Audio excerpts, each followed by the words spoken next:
उत्तर प्रदेशના પ્રયાગરાજમાં ચાલી રહેલા મહાકુંભમાં 13 જાન્યુઆરીથી અત્યાર સુધીમાં 40.68 કરોડ શ્રદ્ધાળુઓએ સ્નાન કર્યું છે। આ મેળો હજુ 18 દિવસ ચાલશે, જેને લઈને પ્રયાગરાજના સંગમ ખાતે ભક્તોની ભારે ભીડ ઉમટી પડી છે। તો બીજી તરફ ભીડમાં વધારો થતાં વહીવટી તંત્ર પણ એલર્ટ થયું છે। उत्तर प्रदेशના પ્રયાગરાજમાં ચાલી રહેલા મહાકુંભમાં ભાગદોડની ઘટના બાદ ભીડ ઓછી હોવાની શક્યતાઓ હતી। વળી અખાડાના સાધુ સંતો પણ મહાકુંભથી પરત જઈ રહ્યા હતા। જોકે આ દુર્ઘટના બાદ પણ ફરી એકવાર લાખો અને કરોડો શ્રદ્ધાળુઓ મહાકુંભ પહોંચી રહ્યા છે। તો બીજી તરફ રવિવારની રજા હોવાથી મહાકુંભમાં ભક્તોની ભારે ભીડ જોવા મળી હતી, જેને લઈ સંગમ તરફ જતા બધા જ રસ્તાઓ પર 10 થી 15 કિલોમીટર લાંબો ટ્રાફિક જામ લાગ્યો હતો। વારાણસી, લખનઉ, કાનપુર અને રેવાથી પ્રયાગરાજ સુધીના રૂટ પર વાહનો 25 કિલોમીટર સુધી રખડતા જોવા મળ્યા। પ્રયાગરાજ જંકશન પર ભીડનું સંચાલન કરવા માટે ઇમરજન્સી ભીડ વ્યવસ્થાપન યોજના લાગુ કરવામાં આવી હતી। ભારે ભીડને કારણે પ્રયાગરાજ સંગમ સ્ટેશન પણ બંધ કરવું પડ્યું હતું। વાસ્તવમાં પ્રયાગરાજ જતા તમામ રસ્તા પર જોરદાર ટ્રાફિક જામની સ્થિતિ સર્જાઈ હતી। આ તમામ વચ્ચે સપા સુપ્રીમો અખિલેશ યાદવે પણ સોશિયલ મીડિયા પ્લેટફોર્મ એક્સ પર એક વિડીયો પોસ્ટ કરી લોકો માટે તુરંત વ્યવસ્થા કરવાની રજૂઆત કરી હતી। આ સાથે જ તેમણે સરકાર સામે મહાકુંભમાં આવતા તમામ વાહનોને ટેક્સ ફ્રી કરવાની પણ માંગ કરી હતી।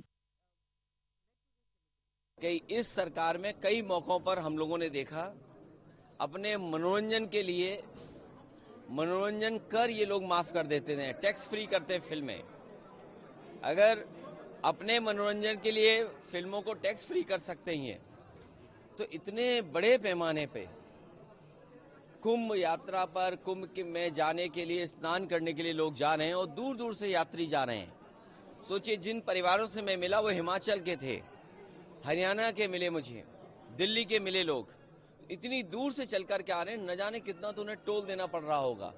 जब आप 10,000 करोड़ से ज्यादा का कुंभ कर रहे हैं तो ये टोल माफ करना कोई बड़ी बात नहीं है, इसलिए टोल कर इनके लिए माफ हो जाना चाहिए।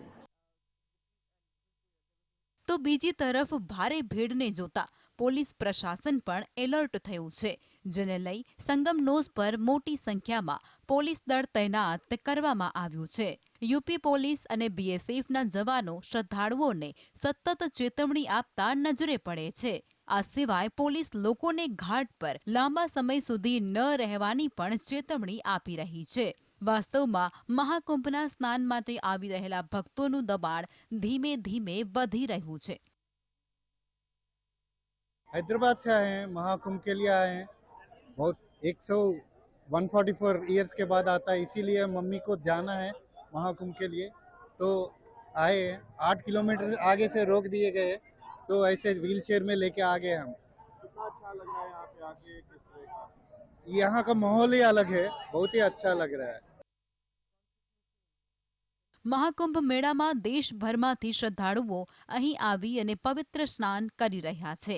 આ દરમિયાન ભારતીય રેલવે દ્વારા મુસાફરોની સુવિધા માટે સેંકડો વધારાની ટ્રેનો ચલાવવાનો પણ નિર્ણય કરાયો છે। જો કે ભક્તોની સંખ્યામાં સતત વધારો થતા પ્રયાગરાજ તરફ જતા મોટા ભાગના રસ્તાઓ પર ટ્રાફિક જામ જોવા મળે છે, જેને લઈ શહેરની બહાર પણ હજારો લોકો હજુ પણ જામમાં ફસાયેલા જોવા મળે છે। વાસ્તવમાં હાલ સંગમ ઘાટ સુધી પહોંચવા માટે શ્રદ્ધાળુઓ કલાકો સુધી રાહ જોવા મજબૂર દેખાય છે। તો બીજી તરફ ભારે ભીડને ધ્યાનમાં રાખી પાર્કિંગ વિસ્તારો અને રૂટ પર કટોકટી યોજનાઓ લાગુ કરવામાં આવી છે। Bureau report, GSTV।